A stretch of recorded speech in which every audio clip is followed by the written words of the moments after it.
On Ceylon Today Online, we are interviewing Petroleum Minister and UPFA General Secretary Susil Premjayantha. The Minister shares his viewpoints on the present political situation of the country. It is said that there is a division within the UPFA as some senior members of the government are unhappy about the manner in which the investigations into Bharat Lakshman's killing are being carried out. What is your opinion on that? To my knowledge, there is no such a division in SLPO in the UPFA because it's very unfortunate incident. Actually, as the General Secretary of the UPFA, right throughout when we were holding local elections, we had discussions several times with the Commission of Elections, and it is noted and referred to the lawmaking authorities, that is especially the police in charge of particular divisions, to avoid any such incidents. But this is the only incident that unfortunate incident happened during local elections, because we had 3 stages, local elections in 3 stages, in March 2011 and in July and the October. But we didn't have such an incident for other areas, but unfortunately this has happened. Now it is before the courts, so then now I can't comment more than that, because it is before the courts. But Bharata's family members strongly believe that the government could have been more transparent on matters pertaining to police investigations into Bharata's killing. Why did the government act in a dubious manner? That, of course, I think I was not in the island for last 2 weeks, but the CID has taken over the investigations. So then they will, even in other incidents like in Udawalawa and in other places, of course, after a few weeks, of course, they managed to apprehend all the suspects. So like that, we are expecting the CID will take appropriate action to take or apprehend the suspects in this incident also. Mr. Basil Rajapaksa stated that the properties belong to the private sector and the private businesses will not be taken over to the government through the bill. Is there a clause in the bill to guarantee that statement? No, this bill is for limited purpose, to take over only these 37 enterprises, loss making or underutilized enterprises. So then once you take over these 37, that is the end of the bill. You can't use the same bill to take over some other asset. After the speech made by Honorable Basil Rajapaksa, explaining the act and the objective of the act and what we are going to do, I think most of the opposition side, the speakers, of course, they had nothing to say. A public forum or perhaps a white paper before presenting the bill? There are no haste. There are no haste because, at the last budget speech made by His Excellency the President in Parliament, it is mentioned in that budget speech that there are underutilized, so non-profit making government assets given to some investors, right? So we have to take some action. It is mentioned 1 year ago. So then if we don't do it before next budget, so then same opposition will question, then you mentioned about this, now you have not taken any action. So normally in our country, of course, to pass a bill or to draft bill, and there's a long procedure. If we don't table it under that particular provision in the Constitution as an emergency bill, so it will take another months to pass the bill in the Parliament. When the bill was presented to the Parliament, even the main constituent parties of the government, such as Jatika Helurume and Jatika Nidahas Peramuna, abstained from voting. Is it an indication that there is a dispute within the government over the bill? No, of course, we were not informed as constituent parties of the alliance that they are abstaining. Now, see, for an example, we had only 122 members in Parliament at that time. Even some, they were not in the island, right? and there's a SARC conference is in Maldives Islands. Some of the ministers and politicians are there. Some of them, they have left the country prior to this date. So therefore, I think we don't see any difference between our constituent political parties. So therefore, I think it's not a very significant thing for us. Will there be amendments to the expropriation bill in near future? To my knowledge, no, there's such a thing. Of course, that the group meeting, they would have raised that. Because the JHO legal advisor Uday Gamanpila, he stated that there should be some amendments. That is his opinion. So, but they have not communicated to the cabinet or the minister in charge of the particular subject regarding these such amendments. Addressing a press conference in Colombo recently, the JVP parliamentary group leader Anurakumar Disanayake said that there should be a people's struggle in Sri Lanka to topple the government. What is your reply to him? I think those are some premature statements. So, before talking about changing the government, so they have to face the challenges within their own rank and file. Right now, if you go through media news, then you find now to commemorate their Ilmaha Samaruva. So they are commemorating in two places. One group is in Vihara Mahadevi Park, and another group is in stadium. Not only in Sri Lanka, but also in other countries. So these two groups are holding their commemoration in two different groups. It shows the clear division in their own party. Before addressing other issues, of course, he should adhere to their own business. You came under a lot of criticism when the CPC increased prices of petrol and diesel recently. But you still say that the CPC is incurring heavy losses. You think that there will be another price increase in near future? It is very simple arithmetic calculation. So in Parliament, I answered to a question raised by acting leader of the opposition, John Amartunga, when he made a statement under Standing Order 23.2 regarding the increase of petroleum products. So then I explained it. He raised three questions. One is to cover hedging losses, to cover substandard petrol issue, and the wastages in the corporation. But I said this is not relevant to all these three issues, because the hedging is still pending. We won one case, that the large sum, $196 million against Citibank, the arbitration in Singapore, we won that. The $60 million with Deutsche Bank, the decision is pending, arbitration is over. And the Commercial High Court case against Chartered Bank in London, judgment delivered. So we appeal against the judgment without any deposit. Appeal was granted. So it's pending. So there is no such a liability calculated so far. So therefore it's only their imagination. So then number two is the substandard petrol, of course. Then only 2,600 tons are there. Actually, I initiated that process to stop distributing once I came to the country, and it is still there. So then we advertise, but it is limited. The drop of petrol of this so-called contaminated one will not be issued to any private party other than industrialist or to Ceylon Electricity Board to use as fuel to generate power.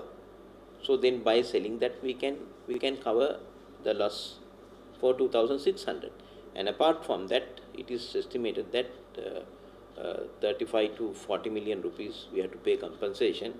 They are in the process of that. So that is also we have claim from that particular company who exported that.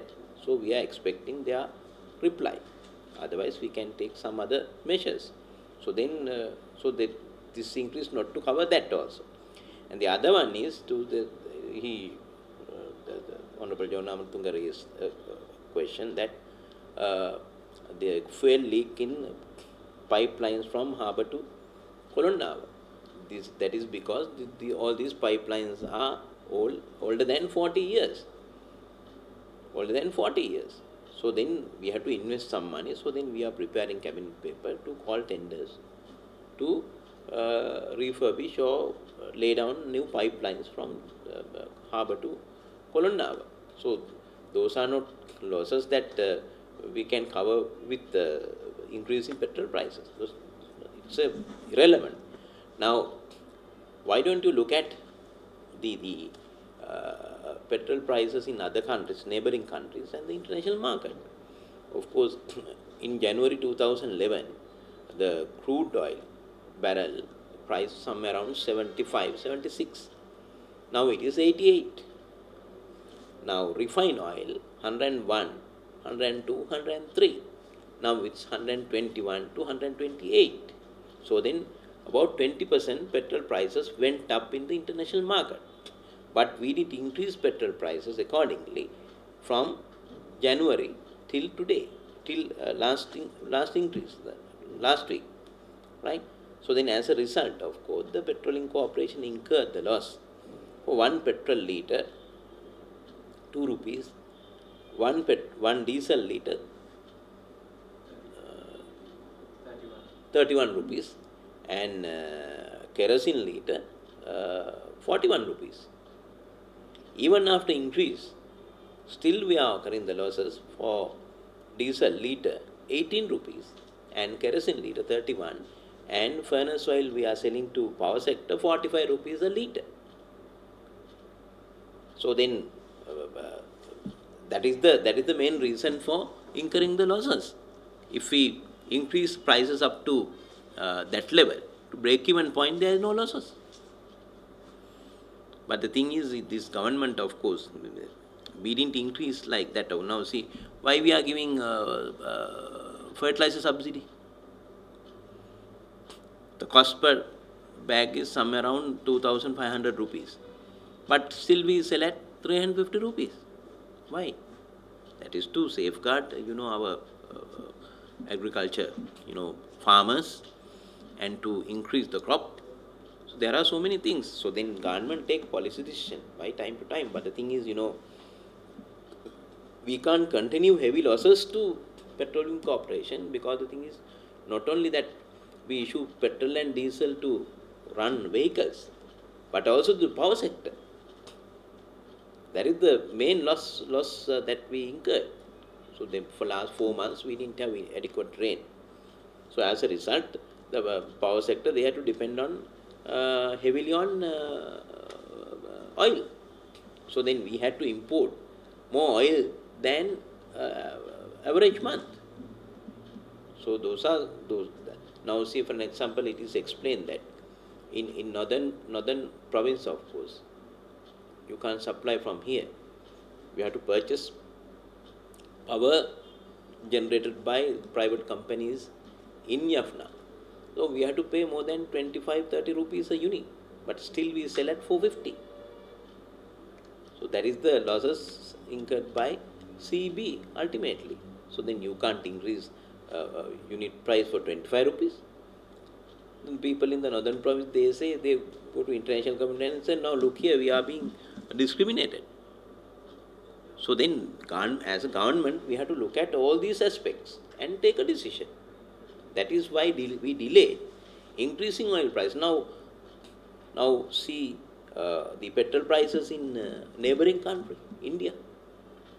So this morning I had a discussion with LIOC officials. I just inquired from them. I have documentary evidence. In India, it is 75 rupees, Indian rupees a petrol litre. So then multiply by 2.5 is about 170 rupees a litre of petrol in Sri Lanka rupees in India. But here still we sell at 137. Diesel prices are the same. So then we have to compare the prices in neighboring countries and prices in the international market. So then, now, if you analyze the political and the economic situation in the West, especially in the Europe, so now certain countries, I don't want to mention the names, but if you watch BBC, CNN, Al Jazeera, or international news or writer, then you find then lot of political, uh, uh, uh, chaos and economic grievances in those countries. So then, as a result, of course, the entire European Union now is in a, they have to face serious challenges within next few months. Now it is predicted. If you listen to those news of what you call electronic media, then you can have an idea that there will be another round of recession. So if there is a recession, definitely the petrol prices will affect. Either it will go up even during the winter, or it will go down. Now supposing the prices, if the prices go down, so then we can reduce the prices. That it happened in the year 2008. At that time, corporation entered into hedging agreements because the petrol prices were going up. But suddenly, due to the recession, prices came down. So then, if something happened in international market, so then we can act accordingly. But the UNB charges that the government has imposed a heavy tax on petrol. So why can't you remove that? Petrol, the tax is 25 rupees. I think I can remember some 2-3 years ago, tax was over 25. Now it is limited to 25. Now on the other hand, can they answer to this question? How you are going to pay the salaries for teachers? How are you going to pay salaries for doctors, nurses and health services, postal departments and all that? There are, so how many services in our country, how many public servants are working in non-profit making organizations? Those are services. To provide services, government need revenue. So then, now you know the income tax collection in our country, the situation, BTT tax collection, other taxes. So this is petrol, 25 rupees, the direct tax, and immediately you can collect it. So to run a country, you need to tax. If you compare the taxes in other countries, it's more than 25 rupees. For diesel, just 2 rupees. For kerosene, no taxes. So without tax, this is the price. So then, opposition is not talking about diesel prices or the kerosene prices. That is because now per day we sell 2.1 million liters of petrol. Okay, if we gain 10 rupees a liter, then you have to multiply 2.1 into 10, then you get 20 million rupees a day. On the other hand, we issue 5,000 metric tons of 5 million liters of diesel by incurring 18 rupees loss. So then 18 into 5, 90 million. If you deduct 20, still we are losing 70 million rupees a day by selling petrol and diesel. So then, it is rumored that you and the CPC chairman, Harry Jayawardena, are at loggerheads on some matters. Is there any truth in that? so the thing is, we can take only policy decision as in the ministry, as the minister. But the implementation and, manage the organization is entirely in the hands of the chairman. I have to answer to the public and to the government and to the opposition in parliament. But the thing is, I am not in a position to implement some decision taken by us within the organization. So then it is the duty of the chairman of both organizations to run these organizations the manner that the way we advise them. They can't, in public organizations or corporations, one can't have his, what you call his own theories, because these organizations are subject to treasury circulars, AR and FR. So if you forget that, of course, you can't. It is difficult to run this organization. You have to adhere to all these circulars and run the organization. So you must know the art, how you should run these public enterprises. This is not a private company. So are you implying that